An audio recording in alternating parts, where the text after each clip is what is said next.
सात अक्टूबर 2023 को हमास ने इजराइल के ऊपर अभी तक का सबसे बड़ा हमला किया था और इसके अगले ही दिन यानी 8 अक्टूबर 2023 को हिजबुल्लाह ने इजराइल के ऊपर सीधे हमले शुरू कर दिए थे। हालांकि करीब एक साल की लड़ाई के बाद 8 अक्टूबर 2024 को इजरायली सेना लेबनान में घुस गई थी, लेकिन करीब एक महीने बाद यानी 27 नवंबर 2024 को इजराइल और हिजबुल्लाह के बीच युद्ध विराम का ऐलान हो गया था।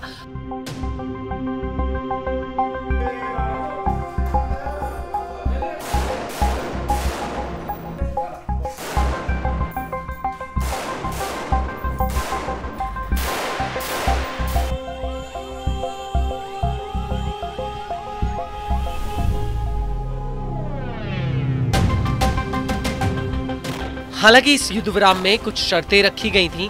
पहली ये कि हिजबुल्लाह लितानी नदी से पीछे हटेगा और उसकी जगह पर लेबनानी सेना आएगी और 60 दिनों में इजराइल धीरे धीरे लेबनान से बाहर निकल जाएगा।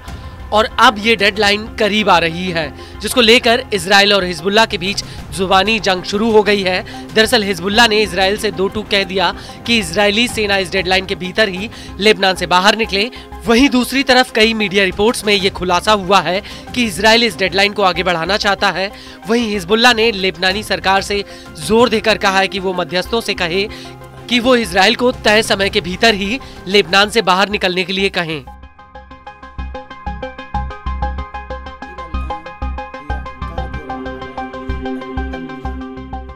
वहीं मीडिया रिपोर्ट्स के मुताबिक अमेरिका में इजराइल के राजदूत ने ट्रंप प्रशासन से मांग की है कि वो इस डेडलाइन को एक महीने के लिए और बढ़ा दें। वहीं हिजबुल्लाह का कहना है कि अगर इजराइल तय समय से ज्यादा लेबनान में रुकता है तो यह युद्ध विराम समझौते का उल्लंघन होगा।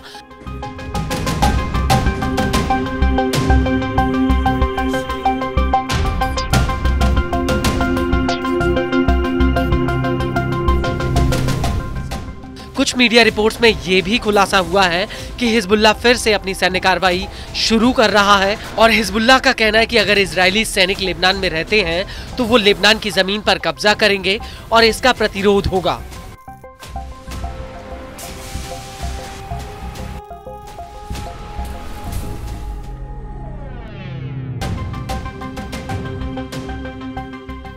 इस सब के बीच आपको ये भी बता दें कि लेबनानी सरकार ने अमेरिकी मध्यस्थों को बता दिया है कि अगर इजराइल लेबनान से देरी से निकलता है तो इससे लेबनानी सेना की वहां तैनाती मुश्किल हो जाएगी और ये राजनयिक प्रयासों के लिए बहुत बड़ा झटका होगा, क्योंकि जोसेफ ऑन के लेबनान का राष्ट्रपति बनने के बाद हालात काफी शांत और आशावादी हैं।